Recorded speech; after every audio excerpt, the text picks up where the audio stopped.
All right, everyone, we're going to do something a little bit different today. I got two of Iowa's punt returners, Amani Hooker and Kyle Gronewig, with me. Modern Woodman Park here in Davenport once again turned into a ballpark oasis because of the mighty Mississippi. It's been even more fun for the defensive line early this season because of the emergence of A.J. Epinesa. And by the time the game ended, it looked like that Big Ten West title is now quite the long shot. Isaiah Moss, one of 5 Hawkeye players in double figures. He had a couple clutch buckets in that second half to help push the game into overtime, but in the end, not enough for the black and gold, and a storied career of one of those Hawkeyes comes to a close. But fear not, the riderless horse knows what he's doing.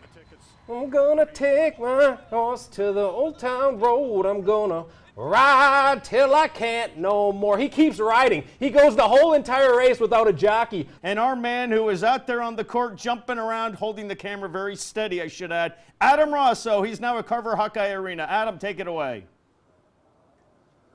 Yeah, Jay, it's quiet now, but obviously it was rocking earlier tonight. The Hawkeyes getting that signature win they were looking for in the Big Ten Conference season, 74-59 over the 5th-ranked Wolverines. Actually, the most points allowed by Michigan in a Big Ten game this season. That 21-2 run you talked about, just really blowing the game open as the Hawkeyes took control in that first half. For the most part, everything works. We're not sure about the fuel gauge. They call it the rat trap. People just think it's hilarious that a bunch of big college guys get out of this thing. A 1977 camper that some Hawkeyes have turned into the ultimate road tripping vehicle. Sort of. The steering wheel is upside down for some reason. Nothing right here works at all. No AC, no tunes right now. Jake Newberg spearheaded the RV purchase after seeing it on Craigslist last summer. $500 later, the guys had a fixer-upper. There's a shower there, kitchen, like a bed back here, and like a table right here. And we just had to tear it all out because it had roof damage and everything was all moldy. Furniture, bedding, and other essentials were added for comfort before the guys hit the road for the first time. Sam Brink says the best excursion to date is a 5-hour trip to Drew Ott's wedding in Okoboji. It was just a long trip, so by the time we got there, we were just ready to enjoy the weekend, and seeing Drew get married was fun. Got a lot of compliments on the camper when we drove that to the church. It hasn't been all fun and games for the guys and the rat trap since getting the rig. There's been a fender bender with no injuries and also a broken fuel line that almost derailed the trip to Dubuque. Had to run to Iowa City to get a new fuel line. We put that in, then we finally got it running, and we were like, well, we got it running now, so we might as well head up to Dubuque, and we rolled into Dubuque about 10 o'clock. A moment that turned into a 5-star memory in accommodations that are anything but luxurious. You know, we've absolutely got our money's worth. Like, the fun we've had has paid for that. And also, you know, all the work we've done, it's probably only appreciated the value if you look around. The guys aren't exactly sure what they're going to do with this thing when they all graduate. But I'll tell you what, after today's tour, I might have my eye on this thing for the right price. Reporting from Iowa City, Adam Rossow for Hawkeye Headquarters. It's time to bring football into the 21st century. So we knew we had a real opportunity and that no one was doing it quite yet. An idea to innovate practice equipment on the football field has turned into a robot that's part quarterback, part punter. As soon as it drops back. It's no wasted reps. It puts the ball there the first time and every time. Its name is the Seeker, the brainchild of a few alumni from the University of Iowa and their company, Monarch Sport. This is the first time athletes have ever been able to train alone. They've never been able to go out by themselves, be tracked, and execute a plethora of drills. The Seeker uses positioning technology from sideline sensors and a remote tracker to deliver balls to an athlete.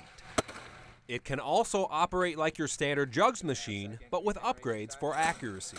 You actually be shown a virtual grid of the football field. You tap where you put the machine, and then you tap where you want the ball to go, and the machine makes the necessary adjustments. Second tap, start. You might expect a product like the Seeker to be developed in Silicon Valley versus Iowa City.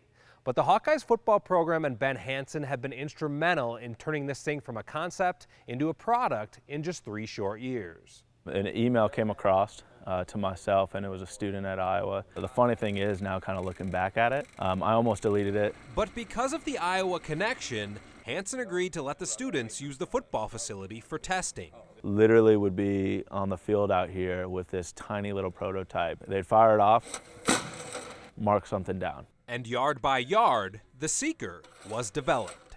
What's nice about the technology is they can instantly do it, and it's easy changes and corrections, and they're able to kind of take that feedback and create results with it. With the testing nearly complete, football practice around the country might soon look a lot different, all because of the ingenuity from a group of native Hawkeyes. I'm not surprised just because of what the state of Iowa produces in terms of people and their innovativeness, and it's just neat though that these guys took the idea and took it to the next level. Being from Dubuque, Iowa, born and raised, like most of our team, we're fully Midwest is the best deep down, and so it means a lot having the support from these local teams and hometown school.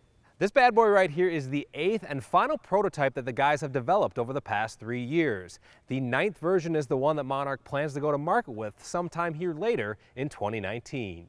Reporting from Iowa City, Adam Rossow for Hawkeye Headquarters. I think it's a great experience to kind of be out here now that he's old enough to see what Dad does. For a little over 5 hours on Thursday afternoon, J.J. Henry and his 14-year-old son Connor had some out-of-the-ordinary father-son time. Well, when he told me I was caddying this week, it was like 6:45 in the morning, but I was pretty excited. Connor was on the bag for the first time in a PGA Tour event at the JDC after caddying for his dad in a few Pro-Ams this season.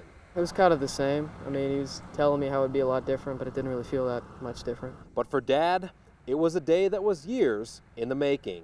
I was hoping one day that my son was old enough and more interested in golf to be able to come out and be inside the ropes and hang with Dad. J.J. Henry actually got into golf by caddying for his dad at amateur events when he was in high school.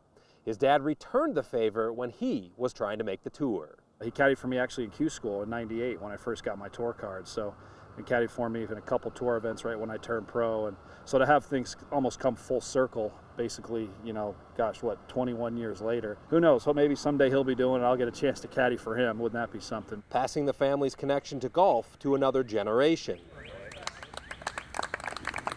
But for now, the Henrys' focus is on making the cut after a 2-under-par opening round. It's a great experience, and hopefully we'll continue to do well and play this weekend together and have a good time. Lasting memory for sure. And one that could cost Dad a little bit of dough when the week is done. You guys make the cut and, maybe get in contention. How much are you going to ask for Dad for the allowance? I don't know. He's I guess hoping we we get win there so I when can we buy get him a car in a year. That was the deal.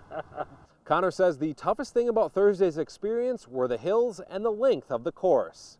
He'll be back hauling Dad's clubs tomorrow when JJ tees off at 7:50 in the morning. Reporting from TPC Deer Run, I'm Adam Rossow.